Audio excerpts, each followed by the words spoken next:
되게 다 있든. 크지라고. 응? 더 써달라고? 아, 내가 가면 쓰잖아. 뒤에서 치는 거, 나 올라가서 쓰잖아. 왜 탔어요? 미디어 그랬더니 치는 거.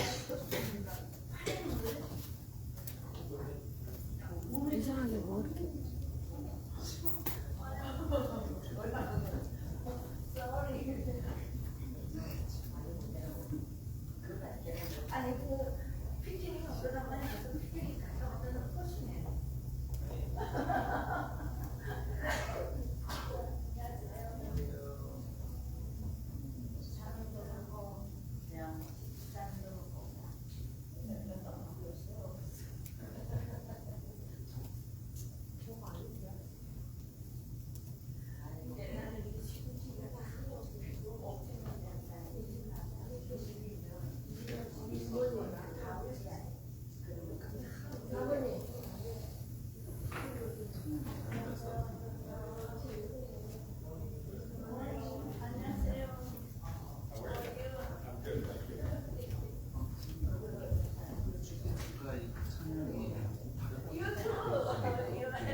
다 같이 일어나서 묵도하시면서 2023년 5월 14일 첫째 주 예배 하나님께 드리겠습니다.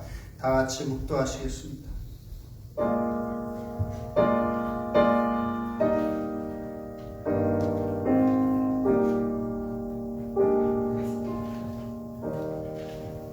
하나님은 우리의 피난처시요 힘이시니 환난 중에 만날 큰 도움이시라.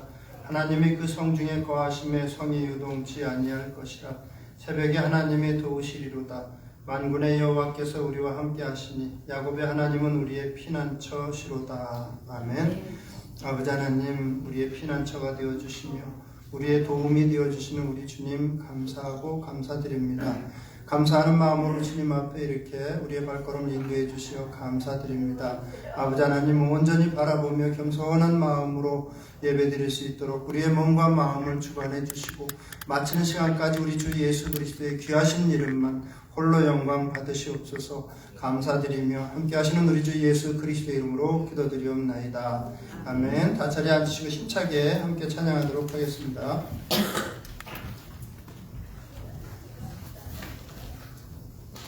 이렇게 같이 찬양하실 때 우리 아버지이신 주님께 내가 전심으로 이 시간 은혜를 구하시며 같이 나가시겠습니다.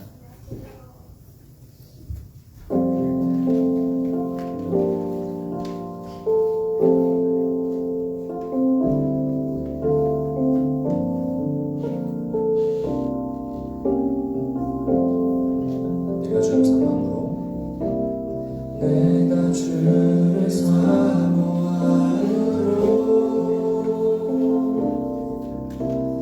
얼굴의 영광을 구하고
조연숙 집사님 우리 대표해서 기도하시겠습니다.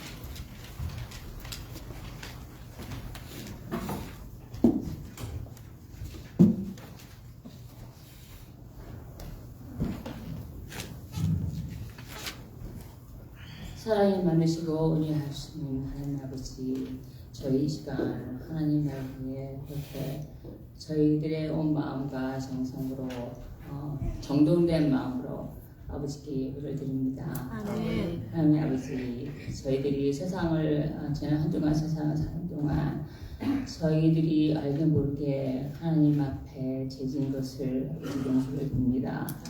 하나님 아버지, 저희들은 죄인이기 때문에 아버지의 말씀으로 온갖 아버지 말씀으로만 저희들이 세상에서 옳게 살 수 있습니다. 하나님 아버지, 이 시간 저희들이 세상 살면서 흔들림에 당하지 못하고 죄지음에 아버지 무릎을 꿇습니다. 하나님 아버지, 이 시간 어머니 날을 위해서 저희들이 아버지께 기도를 드립니다. 이 세상의 모든 어머니들이 하나님 말씀으로 올바르게 자식들을 키우고 성장시키고 세상을 살아서 자라가는데 아버지 보시기에 좋은 자식으로 키울 수 있도록 각각 어머니들에게 현명함을 주시고 올바름을 주셔서 자식들이 보기에 올바른 어머니가 되고 하나님 앞에 아름다운 어머니가 되어서 세상을 올바르게 잡을 수 있는 자식들을 키우게 저희들에게 영적으로 또한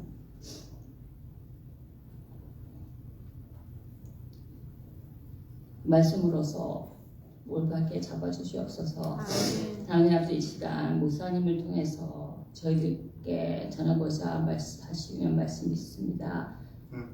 저희들 여기 모이는 모든 분들의 마음이 정돈되어서 그 말씀에 집중할 수 있고 아멘. 또 목사님 통해서 전하신 말씀이 한 말씀도 땅에 떨어지지 않고 저희들 마음에 깊이 살려서 한 주간 앞으로 살아가는데 힘이 되고 용기가 되고 정신적으로 영적으로 모든 것이 올바르게 될 수 있도록 힘이 되게 해주시옵소서. 아멘. 이 시간 통해서 영적으나 몸적으나 지금 아프신 분들이 계시면 하나님 아버지 기도의 힘을 떠내 떨치지 않고 용기를 내서 아버지께 물 끓고 나아지기를 아버지 기도를 하게 해주시옵소서. 아멘. 각각 연천리에서 온 세계에서 기도의 응답을 받지 못하여 마음을 괴로워하고 있는 분이 계시면 아버지 그들에게 용기를 주어서 포기하지 않고 계속 아버지의 발길을 예수님의 발길을 따라갈 수 있는 그런 용기를 아버지 허락해 주시옵소서. 기도의 응답은 저희들의 때가 아니고 하나님의 때인 것을 믿습니다. 아멘. 그것을 확인하고 포기하지 않고 꿋꿋이 살아갈 수 있는 용기를 허락해 주시옵소서. 하나님 아버지 이 시간 통해서 하나님 아버지의 말씀에 따라가기 힘들고 몸이 힘들어서 여기 참석하지 못한 분이 계시면 아버지 그분의 마음속에 찾아가 주셔서 아버지를 사랑하는 더욱 사랑할 마음을 키워서 하나님 아버지 앞에 성전에 무릎 꿇고 나올 수 있는 그런 기회를 아버지 갖게 하여 주시옵소서. 아멘. 여행하시는 분이 계시면 그들이 이 시간에 하나님을 잊지 않고 어딘가선가 무릎을 꿇고 아버지께 기도드리는 그 시간이 되게 아버지 허락해 주시옵소서. 아멘. 그리고 여행 중에도 필요하지 않은 어려움을 주지 않으시고 돌아올 때까지 아버지께서 잘 지켜주심을 믿고 아버지 기도를 드립니다. 저의 모든 것을 주관하시고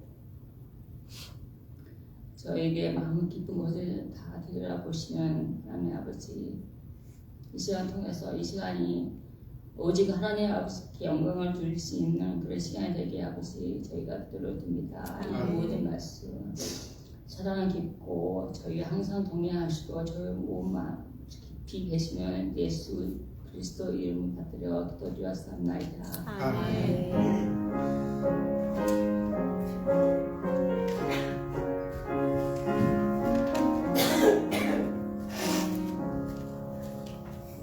앞뒤에 펴 계신 분들 반갑습니다. 전에 사랑합니다. 한번 인사 나누시겠습니다. 전에 사랑합니다. 반갑습니다. 오늘 주신 하나님의 말씀은 에베소서 5장 22절에 33절 말씀. Today's scripture is the book of Ephesus, chapter 5, verse 22 through 33. 에베소서 5장 22절에서 33절 말씀입니다. 다 찾으신 줄 알고 봉독해 드립니다. 아내들이여 자기 남편에게 복종하기를 주께 하듯 하라. 이는 남편이 아내의 머리됨이 그리스도께서 교회의 머리됨과 같음이니 그가 바로 몸의 구주시니라. 그러므로 교회가 그리스도에게 하듯 아내들도 범사에 자기 남편에게 복종할지니라. 남편들아 아내 사랑하기를 그리스도께서 교회를 사랑하시고 그 교회를 위하여 자신을 주심같이 하라. 이는 곧 물로 씻어 말씀으로 깨끗하게 하사 거룩하게 하시고 자기 앞에 영광스러운 교회로 세우사 티나 주름 잡힌 것이나 이런 것들이 없이 거룩하고 흠이 없게 하려 하심이라. 이와 같이 남편들도 자기 아내 사랑하기를 자기 자신과 같이 할지니 자기 아내를 사랑하는 자는 자기를 사랑하는 것이라. 누구든지 언제나 자기 육체를 미워하지 않고 오직 양육하여 보호하기를 그리스도께서 교회에게 함과 같이 하나니 우리는 그 몸의 지체임이라. 나머지 같이 읽겠습니다. 그러므로 사람이 부모를 떠나 그의 아내와 합하여 그 둘이 한 육체가 될지니 이 비밀이 크도다. 나는 그리스도와 교회에 대하여 말하노라. 그러나 너희도 각각 자기 아내 사랑하기를 자신같이 하고 아내도 자기 남편을 존경하라. 아멘. 예, 오늘은 제목을 행복한 가정을 위하여 이렇게 정해 보았습니다. 몇 해 전에 서울을 방문했을 때 저희 누님이 남양주에 사시는데 거기에 가는 시외버스를 저와 아내가 이렇게 타고 앉아 있는데 그 운전수가 자꾸 쳐다봐요. 힐끗힐끗 쳐다보더니 중간에 섰을 때 묻더라고요. 두 분은 참 이렇게 참 좋아 보이시는데, 그 부부애가 좋아 보이시는데 무슨 비결이 있나요? 이렇게 물으세요. 그 운전수가. 그러면서 자기는 집에만 들어가면 아내가 자꾸 신경질을 부린다는 거예요. 화를 내고 막 그냥 까닭없이 막 그런다는 거예요. 그래서 그러면서 물어보길래 뒤에 손님들도 많이 탔으니까 거기서 뭐라고 하겠어요. 개인적으로 물어보면 이런 이야기 저런 이야기 해줄 텐데 그냥 짧게 이야기하고 말았는데 좀 아쉬웠어요. 그냥 개인적인 자리에서 그렇게 물어봤다면 얼마든지 참 현실적인 조언을 많이 줬을 텐데 근데 항상 그분 생각이 나요. 가끔 이렇게 이런 부부에 관한 말씀을 보면 개인적으로 물어봤었으면 참 좋았을 텐데 그냥 저 아내는 빙그레 웃고 그냥 많이 참고 많이 양보해 좀 그러면서 몇 마디 하고 말았는데 하여튼 그분 생각이 나면서 요즘에 우리나라를 보면 좀 답답한 심정이 되죠. 여러분들도 아마 그럴 거예요.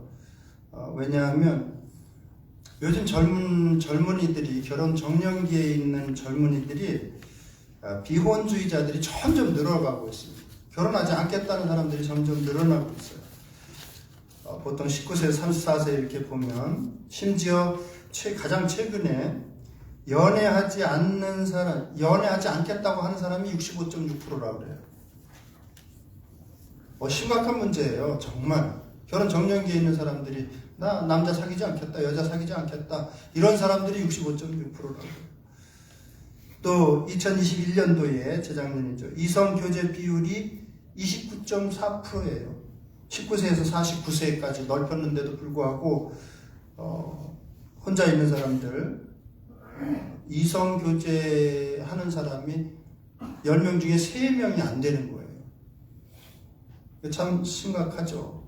아이들도 낳지 않는데 요즘에는 그래서 뭐 연애하지 않는다, 결혼하지 않는다, 아이 낳지 않는다 뭐 그러면서 그런 이야기들을 하는데 적어도 하나님을 믿는 사람들은 성경적인 가치관을 가지고 하나님의 가치관을 가지고 살아야 되는데 교회에서는 물론 좀 다른 가치관을 가지고 살아야죠.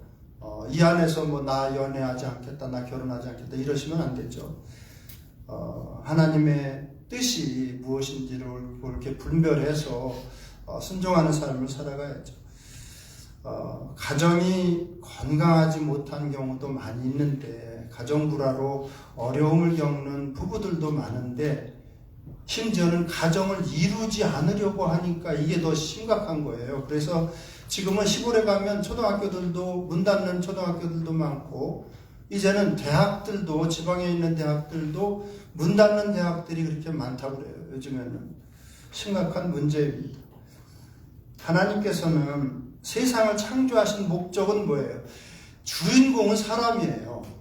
하나님께서 세상을 창조하신 주 목적은 사람을 창조하시고 사람으로 하여금 행복하게 살게 하시기 위해서 건강하고 기쁘고 행복하게 살게 하시기 위해서 세상을 만드셨는데 죄가 들어오고 나서는 이게 이제 깨어지게 된 것이고 또 특별히 그래서 가장 먼저 만드신 공동체가 기관이 가정 아니에요? 하와를 아멘 하잖아요. 네. 가정을 만드셨어요. 가정을 통해서 행복하게 살게 하려고 저렇게 애 낳고 아이를 통해서도 행복을 느끼고 부부끼리도 서로 행복을 느끼고 살게끔 하나님께서 세상을 만드셨는데 죄가 들어오고 나서 가정이 잘 이루어지지 않고 가정을 이루었어도 고통 가운데 살아가고 하는 것을 보게 됩니다. 그래서 사단이 가만히 이렇게 하나님께서 세상을 만드시고 자기가 주인공인 줄 알았는데 가만히 봤더니 사람이 주인공이고 아담과 하와가 주인공인 거 알고 가가지고 그렇게 유혹한 거 아니에요.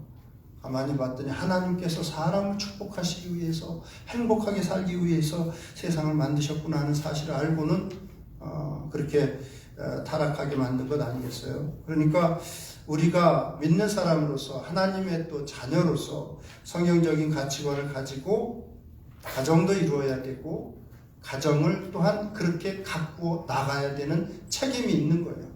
저와 여러분들에게는. 그래서 건강하고 행복한 가정을 만들어 가야 됩니다.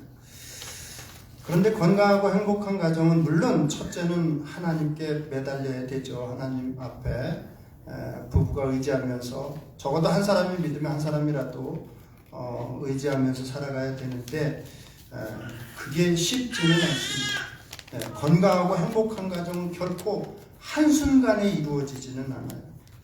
농부가 땀을 흘리며 한 해 동안 밭을 열심히 가꿔야 되듯이 하나님을 의지하지만 한편으로는 또한 부부끼리도 해야 될 일들이 있어요.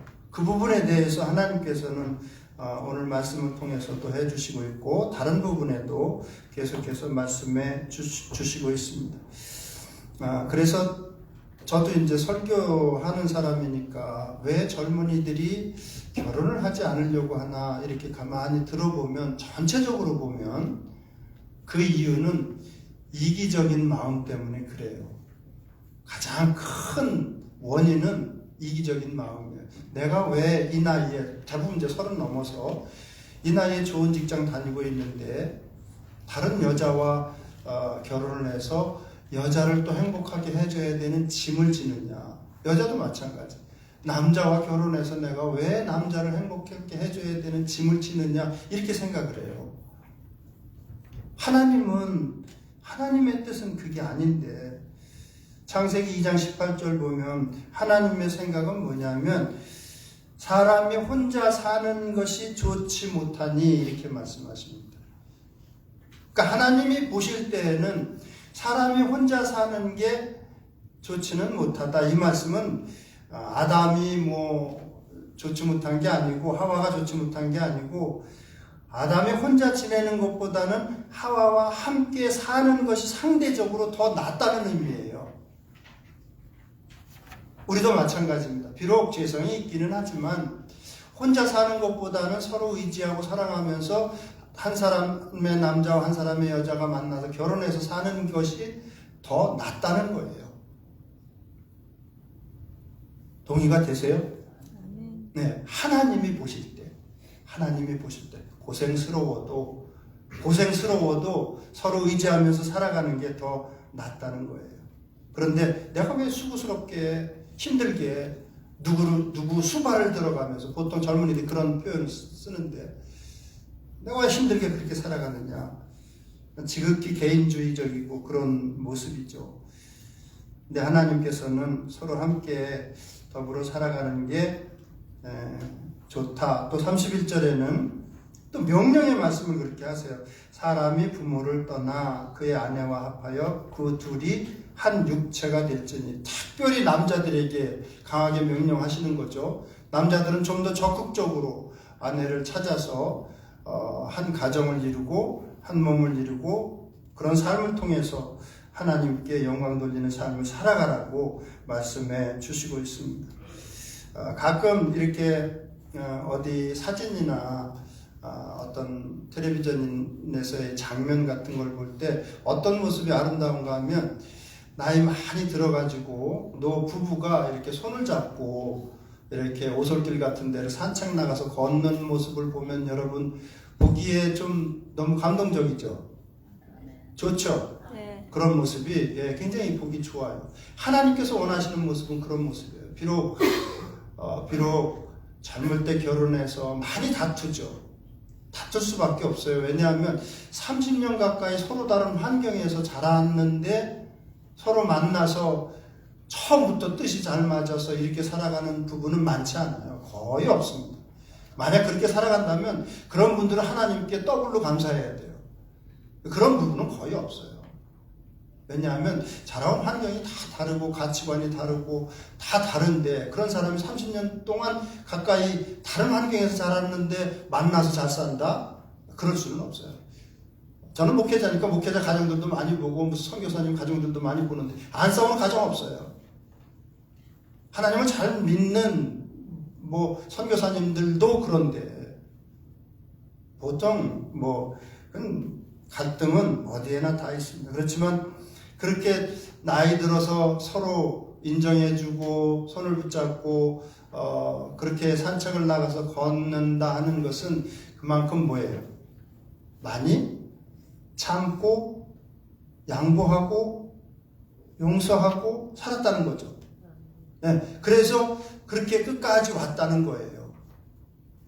그래서 젊을 때는 싸울 때 나는 당신이랑 못 살아 막 그러다가도 이제 어느 순간 이제 이렇게 다시 돌이키고 해서 그 자리까지 왔다는 거죠. 저는 여기 있는 분들 특히 부부들은 그렇게 되기를 바랍니다.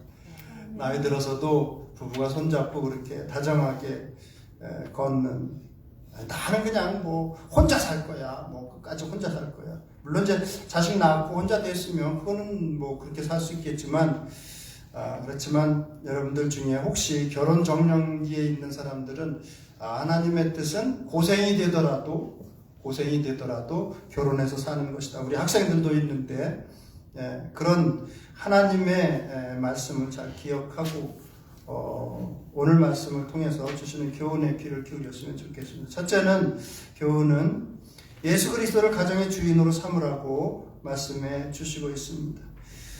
하나님은 가정을 만드신 분이십니다. 가정에 관해서는 또 우리에 관해서는 누구보다도 잘 아시는 분이십니다. 그러면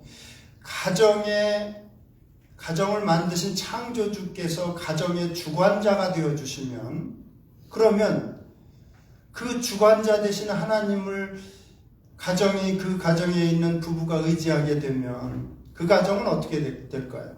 그 가정은 결코 파멸되진 않을 거예요.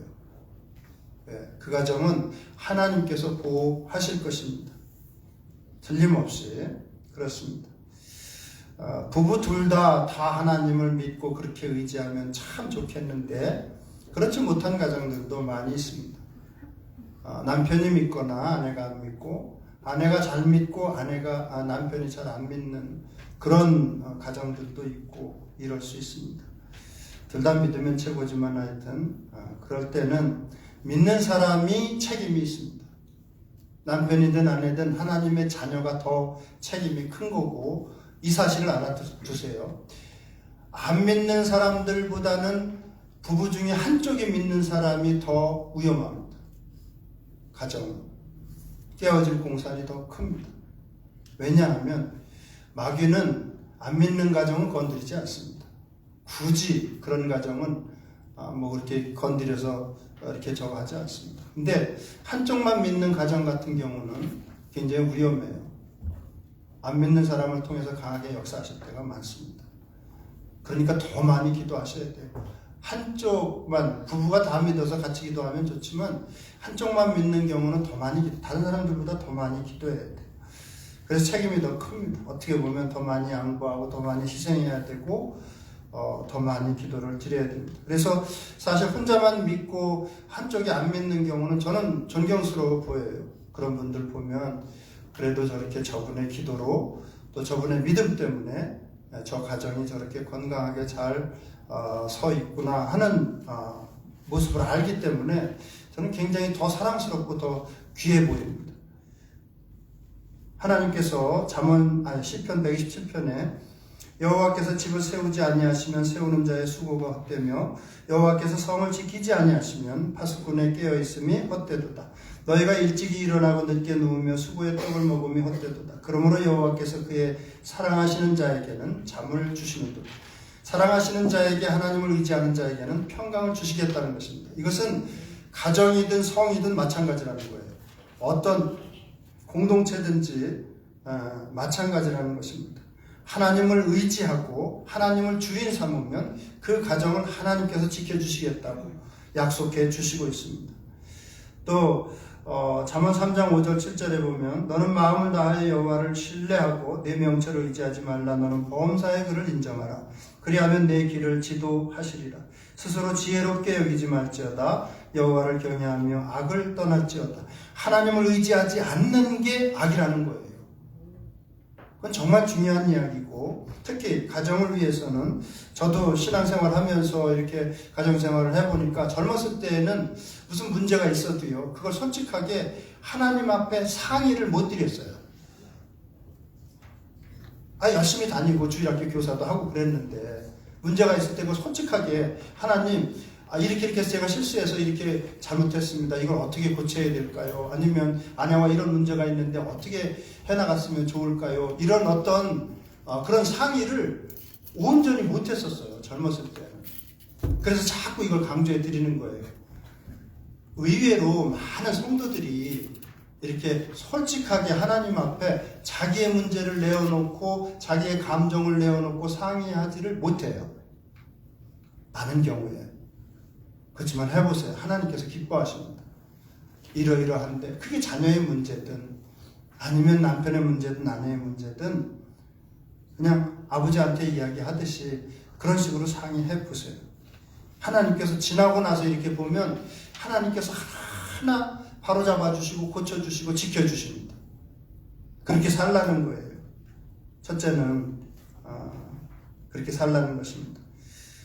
내가 이렇게 하면 되겠지. 그거는 하나님 앞에 하나님 보실 때에는 스스로 지혜롭게 여기는 태도거든요. 그렇게 하지 말라고. 그리고 마태복음 12장에 보면 사람이 먼저 강한 자를 결박하지 않고야 어떻게 그 강한 자의 집에 들어가 그 세간을 강탈하겠느냐. 결박한 후에야 그 집을 강탈하리라. 영적인 그 우리의 모습을 하나님께서 이렇게 말씀하시는 거예요. 가정도 마찬가지고 교회도 마찬가지고 나라도 마찬가지입니다. 가정에서 믿는 사람이 하나님 앞에 엎드리고 의지하면 그 가정은 마귀가 어떻게 못한다는 거예요. 하고 싶어도. 그게 없으면 마귀는 들어가서 자기가 휘짓고 싶은 대로 성경에 있는 대로 도적질하고 죽이고 멸망시키기 위해서 애쓰지만 그게 또 가능하지만 하나님을 의지하게 되면 그 가정은 어떻게 못한다는 거예요. 하나님께서 영적인 원리를 그렇게 말씀해 주시고 있습니다. 예수님은 십자가 위에서 사단의 세력을 무력화시키셨습니다. 우리에게 남은 건 그냥 기도만 하면 돼요. 그 예수님의 이름에 의지해서, 이름의 권세에 의지해서 기도만 하면 돼요. 쉬운 것만 남겨줬는데 그것조차 못하고 살아가는 믿음의 가정들이 많습니다. 그러니까 하나님께서 안타까워 하시는 거예요. 특히나 약한 자들이, 특히 아내들이 눈물로 기도하는 것을 하나님께서는 외면하지 않으시거든요. 물론 가정의 제사장인 남편이 엎드려서 먼저 기도해야 되죠. 책임은 남편에게 많이 있죠. 근데 하나님께서는 가정을 이제 하나님을 주인으로 삼고 우리가 해야 될 부분에 대해서는 아내들에게, 남편들에게 이렇게 말씀을 주십니다. 아내들이 힘써야 될 것, 우리가 힘써야 될 것, 아내들이여 자기 남편에게 두 번째입니다. 복종하기를 죽게 하듯 하라 이렇게 말씀하십니다. 정말 힘든 명령을 해 주시고 있습니다. 아내들에게. 처음 예수님을 믿은 지 얼마 안 된 사람들은 남편에게 복종하라는 이 말씀이 잘 와닿지 않을 거예요. 거부감도 들고, 왜 남편들에게 아내에게 복종하라고 말씀하시지? 근데 성경적인 원리는 대인관계에서 기본적으로는 서로 복종하는 거예요. 그래서 21절에 그렇게 말씀하시잖아요. 그리스도를 경외함으로, 하나님을 두려워함으로 피차 복종하라. 그게 대인관계에서 기본적인 원리예요. 그런데 하나님께서는 아내들에게 더 남편에게 복종할 것을 먼저 말씀을 하십니다. 왜 그래요? 잘 안 되니까. 왜 잘 안 돼요? 여자들에게는 남자들이 갖지 못하고 보지 못하는 것들을 볼 수 있고 가진 능력을 주셨기 때문입니다. 일반적으로 부부 사이에서 남편이 보지 못하는 것을 아내가 볼 때가 많습니다. 그래서 하나님께서는 하와를 지으실 때 돕는 배필이라고 하셨는데 그 돕는다는 그 단어가 하나님께 쓰여지던 단어예요. 그래서 시편 70편 5절에도 보면 도우시는 하나님, 또 우리를 건지시는 하나님. 근데 도우실 때 그 돕다는 게 하나님께 쓰여지던 단어라는 뜻은 뭐냐면 남자들에게 갖지 못한 능력을 여자들에게 주셨다는 거예요. 저도 그 사실을 몰랐을 때까지는 아내의 말을 잘 듣지 않았습니다. 잘 듣지 않았었어요. 저도 굉장히 고집쟁이였습니다. 정말 아내가 한 이야기를 하면 거의 1분도 안 들었을 거예요. 처음에. 그냥 가부장적인 생각 가운데. 근데 이 성경을 읽고 나서 남편에게 잊지 못한 것을 아내에게 주셨구나, 능력을. 존 파이퍼 목사님이라는 유명한 목사님은 그걸 더 좋은 센스라고 이렇게 표현하는데, 저도 옛날부터 그런 이야기 해왔잖아요. 처음부터. 남자들이 갖지 못한 더 좋은 센스를 아내들이 갖고 있어요. 그 성경적인 원리를 알고 나서는 그때부터 듣기 시작했어요. 그래서 목사가 되고 나서 원고 쓰라고. 그러니까 아내 말이 뭔가 있을 거야. 그래서 쓰기 시작했어요. 그냥 대지만 몇 가지 정해서 설교를 하다가 쓰는 게 좋겠다. 그랬더니 썼더니 제 생각이 정리되고 이 말씀이 정리된 것 안에서 벗어나질 않는 거예요. 그다음 뭐 쓸데없는 얘기도 많이 하고 할 텐데 그렇지 않았으면. 그런데 그런 기본적인 생각을 남편들은 가지고 있어야 돼요. 내게 없는 것을 볼 수 있는 능력을 아내들에게 주셨다는 생각을 남편들은 해야 돼요. 그래서 가장 좋은 남편, 가장 귀한 남편은 어떤 남편이냐?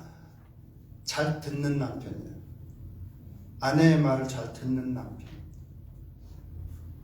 좋은 남편이에요. 보통 우리나라 같은 경우 30초 이상 아내의 말을 듣는 남편이 많지 않다고 그래요. 여기는 아마 아닐 거예요. 그렇죠? 30초 이상 다 들으실 거예요. 그렇죠? 그렇죠? 대답이 없어요. 들어야 돼요. 네, 그게 하나님께서 주신 거기 때문에. 근데 하나님께서는 많이 알잖아요. 센스가 있잖아요, 여자들. 그러니까 남편이 우습게 보이는 거예요. 기본적인 센스도 없네. 그러니까 우습게 보이는 거예요. 그러니까 우습게 보이는데 여러분 순종되겠어요? 아니, 남자가 좀 무식해 보이는데, 둔해 보이는데 순종이 되겠느냐고요? 남편이 이야기하는데. 그래서 이렇게 말씀하시는 거예요. 남편에게 순종하라고. 먼저 말씀하시는 이유가 그래서 그래요. 근데 남자들에게 좋은 점이 있어요. 그게 뭐냐면 그 중심에 하나님을 경외하는 마음은 남자들이 탁월해요. 또 그러니까 굵직한 그런 마음은 있다고요. 좀 실수하더라도 그래서 남편이 말하면 순종하라는 거예요. 아내들에게. 부분적으로는 좀 틀리고 센스가 없고 잘 몰라서 이렇게 이야기하는 것 같고 하더라도 아내들에게는 하나님께서 그래도 남편에게 순종하라. 순종하다 보면 집안이 망하는데 망하더라도 순종하라는 거예요. 거덜나는데 거덜나더라도 순종하라는 거예요. 왜? 큰 믿음은 우리는 죄악 가운데 있어서 많은 것을 잃어버렸지만 하나님께서 주신 그 해두신 만큼은 남편들이 본능적으로 가지고 있어요. 하나님을 두려워하는 마음은, 그 큰 두려운 믿음의 마음은 남편들에게 묵직하게 주어주셨다고. 그러니까 조금 손해보더라도 때로는 좀 말이 안 되고 이해가 안 돼도 순종하라고 말씀해 주시고 있습니다.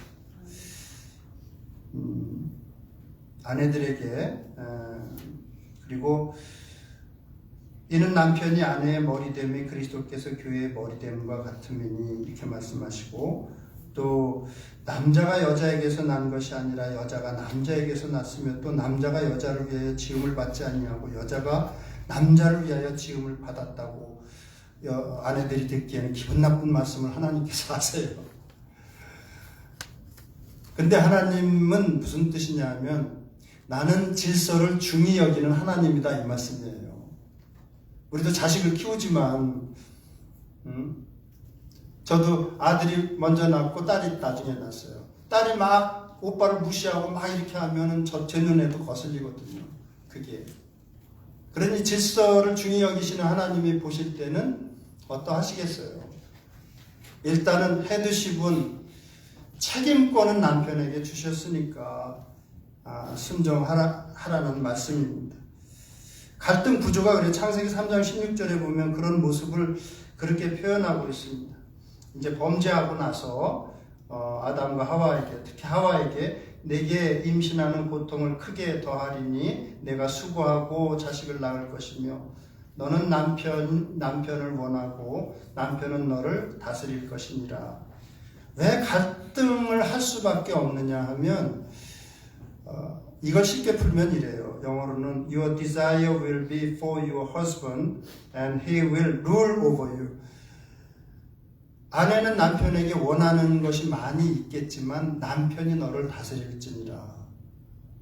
그러니까 갈등이 되는 거예요. 아니 남편에게 그런 센스를 주시고 아내에게 원하는 것도 많고 다스리는 권한도 주셨으면 그냥 더 센스 많은 것 가지고 그냥 다스리면 좋을 텐데 아내들도 인정하고 당신한테 그런 센스가 있었네. 그럴 텐데 남편에게 원하는 것이 많아요. 센스가 많으니까 원함이 많이 있는데 다스림의 권한은 또 남편에게 주셨어요. 이러니까 가정이 갈등하지 않는다. 그건 거짓말이라는 거죠.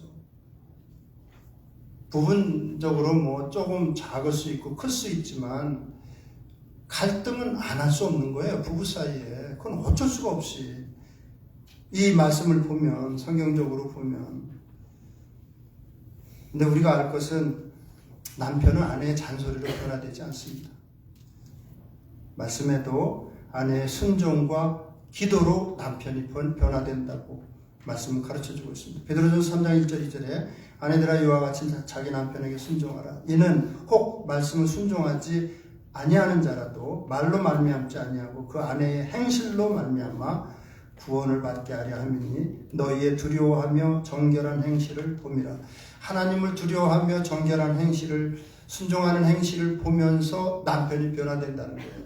그러니까 남편은 아내의 잔소리로 인해서 변화되는 게 아니라 말로 변화되는 게 아니라 아내의 기도와 행위로 남편이 변화되고 아내도 마찬가지입니다. 남편의 기도와 사랑으로 아내가 변화되지 남편의 말로 아내가 변화되지 않습니다. 성경적인 하나님의 말씀이 그래요. 그리고 마지막으로 남편들아 그리스도께서 교회를 사랑하듯 자기 자신을 사랑하듯 아내를 사랑하라 말씀해 주시고 있습니다. 제가 이걸 아멘을 못 시켰는데 여기 앉은 모든 아내들이여 자기 남편에게 복종하기를 주께 하듯 하라. 아멘. 안 하신 아내들도 있는 것 같아서 아내들이여 자기 남편에게 복종하기를 주께 하듯 하라. 네. 자, 남편들입니다. 남편들아 그리스도께서 교회를 사랑하듯 자기 자신을 사랑하듯 아내를 사랑하라. 아니 남편들 뭐예요? 아멘 하시라고요. 남편 될 사람들도 남편들아 그리스도께서 교회를 사랑하듯 자기 자신을 사랑하듯 아내를 사랑하라. 아멘이죠? 쉽지 않아요. 할 수 없으니까 기도하셔야 돼요. 어떻게 그리스도께서 사랑하듯 이건 무슨 말씀이에요? 죽으라는 거죠. 가정에서. 예수님 죽으셨으니까 죽으라는 거죠. 이게 이 말씀이. 지배적인 권위가 아니에요. 남편에게 주신 권위는 기도하라는 권위고 제사상적 권위인데 이것은 뭐 윽박지르면서 살라는 것도 아니고 폭력을 사용하면서 살라는 것도 아니고 뭐 목소리를 크게 하면서 살라는 것도 아니에요. 예수님께서 교회를 위해서 자신을 주셨듯이 이건 죽으셨잖아요. 교회를 위해서. 쉽지 않죠. 그러니까 기도가 많이 필요하죠. 25절에 성경적인 사랑은 자신을 주심같이 하는 사랑이라고 가르쳐주고 있습니다. 예수님은 다 내어주셨습니다. 이게 우리 본능으로는 할 수가 없습니다. 그래서 하나님 앞에 항상 기도하면서, 현재 명령령이니까 항상 기도하면서, 매 순간 기도하면서 이렇게 살아가는 것입니다. 흔히 하는 이야기로 리모컨은 누구의 손에 있는가? 당신의 가정에서. 그런 이야기 많이 하죠. 누구에게 맞춰주며 살아가느냐 하는 거예요. 물론 헤드십은 남편에게 주셨지만 남편들은 아내에게 맞춰주며 살라는 거예요. 어느 가정이 남편의 말대로만 돼야 되고 남편의 고집대로 된다고 한다면 그건 문제가 있어요. 그건 그런 사랑을 말씀하시는 게 아니에요. 하나님께서는 많은 걸 양보하고 맞추어주고, 사랑한다는 것은 한마디로 하면 죽는 거예요. 사도 바울이 나는 날마다 죽노라 그랬는데, 사랑한다는 것은 자기 자신을 없애는 거거든. 자기 자신이 살아있으면 그거 사랑하는 게 아니라 좋아하는 거예요. 좋아하는 것은 남을 맞춰주지 않습니다. 자기 기호에 맞추려고 합니다. 자기 좋아하는 것에 맞추는 거예요. 그래서 좋아하다가도 싫어하죠. 내 기호에 안 맞으면. 좋아하는 것은 사랑이 아니에요. 많은 사람들이 착각하고 나 당신 사랑해 그러는데, 사랑은 그게 아니에요. 사랑은 그 사람의 유익을 위해서 내가 죽는 거예요. 양보하고, 손해볼 때도 있고, 수고하고, 헌신하고, 그런 것입니다. 최종 목표는 어디까지 우리가 죽어야 되느냐, 양보해야 되느냐. 27절에 그리스도께서 부족한 우리들을 영광스러운 교회로 세우셨듯이 매력 있고 성숙한 아내로 설 때까지 죽으라는 것입니다.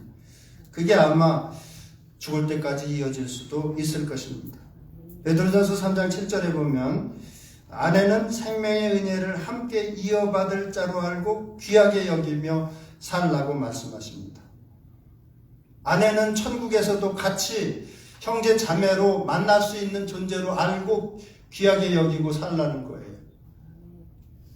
하나님께서 남편들에게 주시는 말씀, 저희가 천국에서 못 볼 것 같아 이런 생각 가지고 살지 말고 천국에서도 귀하게 자매로서 한때 특별한 관계 아니겠어요, 여러분?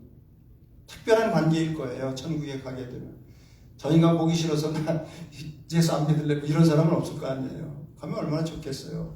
부부가 같이 가서 가끔 이렇게 만나면서 하나님 주님과 함께 그때 이런 어려움이 있었는데 이렇게 주님이 도와주셔서 이렇게 같이 왔다고 얼마나 좋겠어요, 여러분. 저는 그 상상만 해도 참 좋아요. 그러니까 그렇게 알고 귀하게 여기고 살라는 거예요. 정말 감사한 일이죠. 그렇게 되면 28절에 보면 자기 자신을 사랑하듯이 이렇게 사랑해 주라고. 아내를, 여러분 우리는 우리 자신을 사랑해요, 안 해요? 사랑하죠. 굉장히 사랑해요. 얼만큼? 하루에도 뭐 내가 실수하는 게 있잖아요. 잘못하는 것도 있고 실수하는 것도 있고. 근데 우리는 내가 잘못하는 걸 다 합리화시켜가면서 나를 잘 용서해주고 잘 품고 살아가요. 하루에도 뭐 여러 번 수십 번 내가 잘못하는 거는 이렇게 저렇게 다 해서 용서하고 그러면서 살아가요. 내가 잘못하는 거는. 근데 자기 자신을 사랑하듯이. 쉽지가 않죠. 근데 아내가 잘못하는 것은 막 그냥 열을 내면서 막 분노하면서 큰 소리치고 막 화를 낸다. 말이 되지를 않죠. 그거는. 물론 본인이 잘못했을 때 막 화내고 막 그럴 수는 있겠지만 하여튼. 근데 하나님께서는 스스로를 잘 용서하고 끝없이 용서하고 품고 다시 시작하는 그런 모습대로 너도 아내에게 그렇게 사랑하라고 말씀해 주시고 있습니다. 마지막으로 남편들은 가정의 제사장임을 잊지 말아야 됩니다. 아내들도 그 사실을 잊지 말아야 되고요. 제사장이라는 게 뭐예요? 가장 많이 하는 게 뭐겠어요? 가장 많이 하는 게 사랑할 수 있는 사람 되게 해달라고 기도해야죠. 가정이 잘 설 수 있도록 기도해야죠. 자녀들이 잘 클 수 있도록 기도해야죠. 가정이 하나님의 말씀 가운데 살아가는 가정은 부부가 우선이에요. 자녀들은 그 다음 문제입니다. 근데 요즘에는 이제 자녀들이 우선권이 주어지는 경우가 많이 있는데 특별한 경우에 잠시 그렇게 할 수는 있겠지만 부부가 우선이에요. 항상 부부가 서로 사랑하는 게 우선이고 또 부부끼리 하나가 되는 게 우선입니다. 그래서 허즈번드는 남편은 하우스하고 밴드하고 합친 말이에요. 가정을 하나로 묶는 사람, 제사장인데 누구의 힘을 빌어서? 하나님의 힘을 빌어서 묶어주는 사람이어야 되고 또 그를 위해서 많이 하나님을 의지해야 되고 아내에게는, 자녀들에게는 많은 것들을 헌신하고 양보해야 되는 역할을 해야 되는 사람이 남편입니다. 쉽지는 않죠. 쉽지는 않은데 아내든 남편이든 정말 행복한 가정을 만들어가는 게 쉽지 않습니다. 그렇긴 하지만 매일매일 가정을 위해서 가정의 주인이신 하나님께 기도드리면서 건강하고 행복한 가정을 만들어 가시는 모두가 되시길 주님의 이름으로 축원합니다. 살아계신 아버지 하나님, 우리는 자주 하나님의 말씀을 잊고 잘 적용하지 못하고 살아갈 때가 참 많이 있는데 특히 하나님께서 아내들에게 순종을 강조하시는 이유를 잘 깨달아 알고 아내된 자로서 남편을 존중해주고 잘 순종하며 나아갈 수 있도록 우리 주님 도와주시고 남편된 자로서 아버지 하나님 자기 아내를 온전히 사랑하고 또 하나님 앞에 기도드리며 그 사랑을 실천해가며 아름다운 가정, 하나님 보시기에 건강한 가정, 행복한 가정을 만들어가는 우리 모두가 되도록 주여 도와주시옵소서. 감사드리며 함께 하시는 우리 주 예수 그리스도의 이름으로 기도드리옵나이다. 이 시간 봉헌 시간인데 봉헌인들 앞으로 나오시기 바랍니다.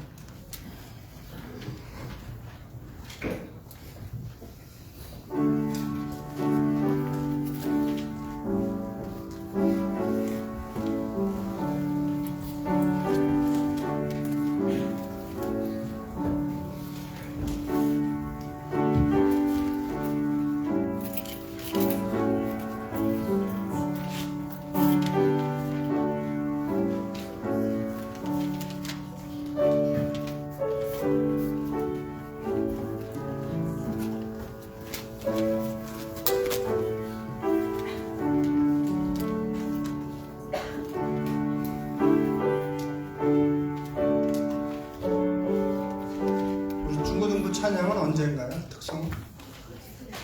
지금 아닌가요? 지금 하라고 그랬었던 것 같은데. 네. 중고등부 준비해 왔죠? 네? 해왔어요? 대답이 없네. 아니 준비했어요. 했으면 나와서 해야지. 아니 봉헌 시간에 하기로 했었는데. 네, 나와서 하세요. 괜찮아, 시간. 우리 아이들이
얘들아 화면이 안 보여. 내려와.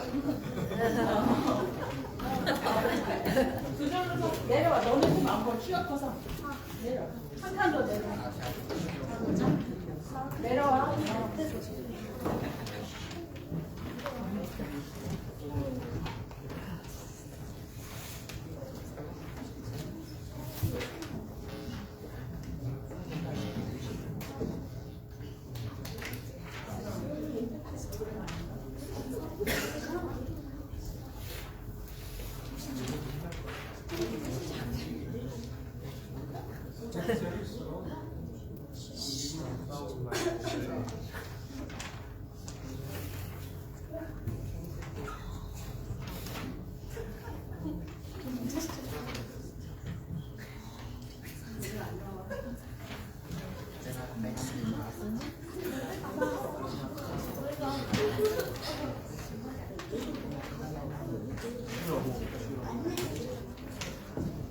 네가 더 참잖아.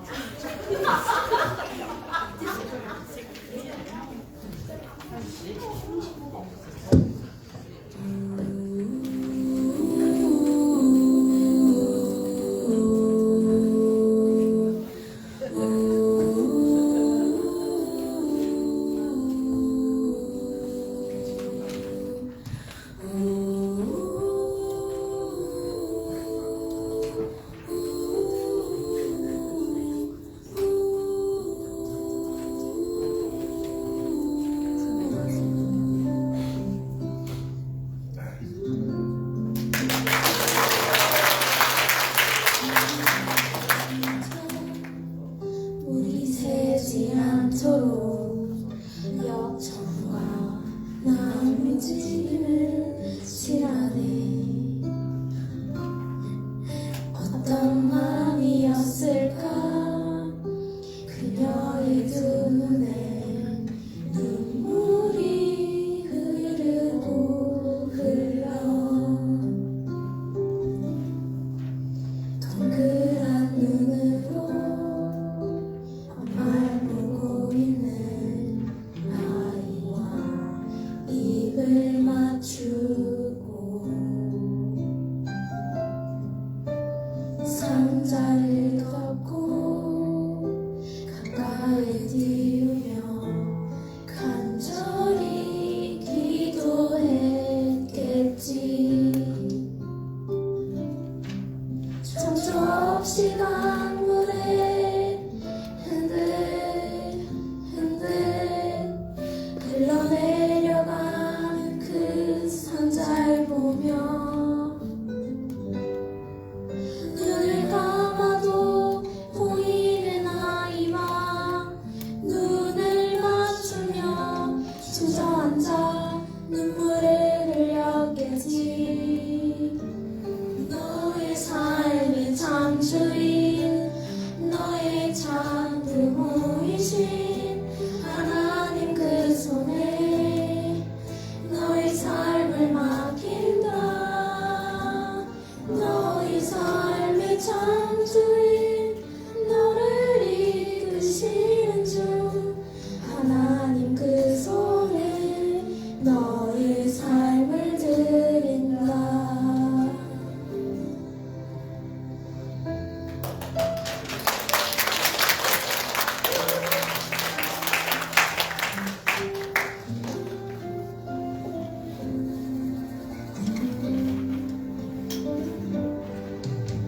어떤 마음이었을까 그녀의 두 눈에 눈물이 흐르고 흘러 정처 없이 강물에 흔들흔들 흘러내려가는 그 상자를 보며 눈을 감아도 보이는 아이와 눈을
아멘.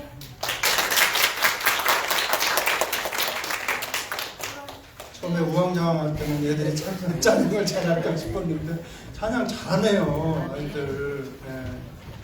네. 우리 부모님, 일단 광고 시간이 다 같이 일어서서 우장으로 하나님께 영광을 돌리겠습니다.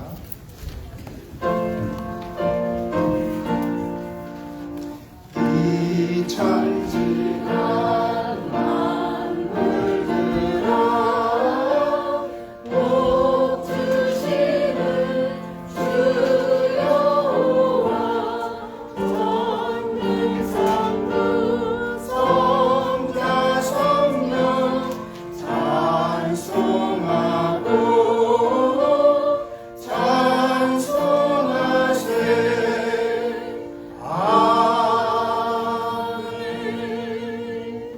아버지 하나님, 우리에게 생명을 주셨을 뿐만 아니라 지난 한 주간 동안도 강건함 주시고 또 우리의 필요를 아시고 이런저런 모양으로 채워주시고 공급해 주심에 감사를 드립니다.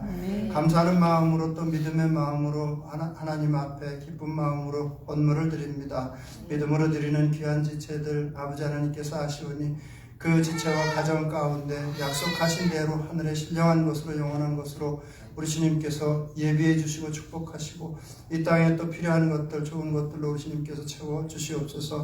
이 물질이 쓰여지는 곳곳마다 하나님의 영광이 드러나게 하시기를 원하옵고 감사드리며 함께 하시는 우리 주 예수 그리스도의 이름으로 기도드리옵나이다. 아멘. 우리 556장 힘차게 부르고 축도함으로 예배를 마치도록 하겠습니다. 556장.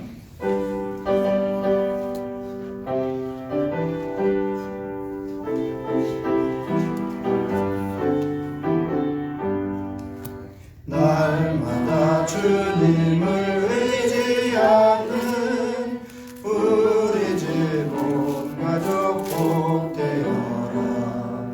다 함께 모여서 찬양하니 하늘의 위로가 넘쳐나네. 할렐루야.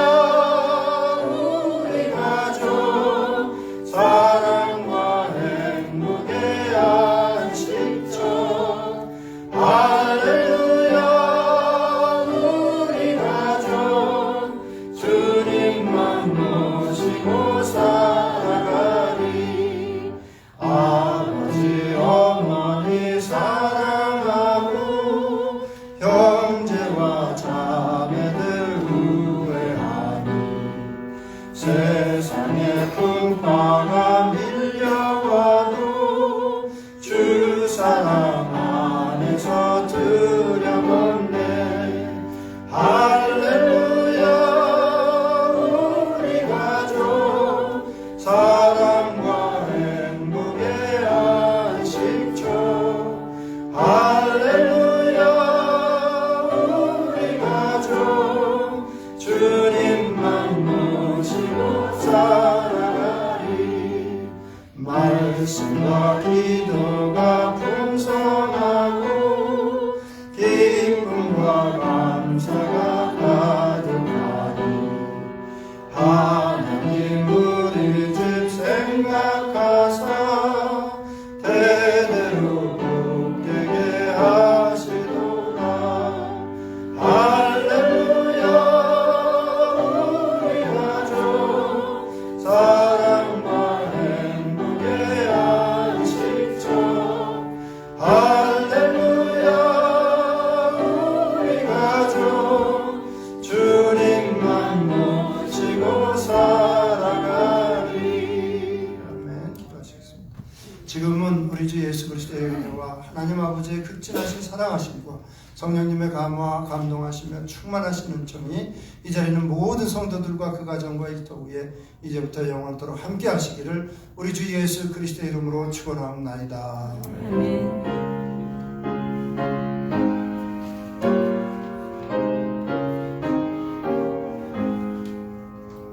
믿음으로 승리합시다. 한 번 더 인사 나누시고 잠깐 자리에 앉으시겠습니다.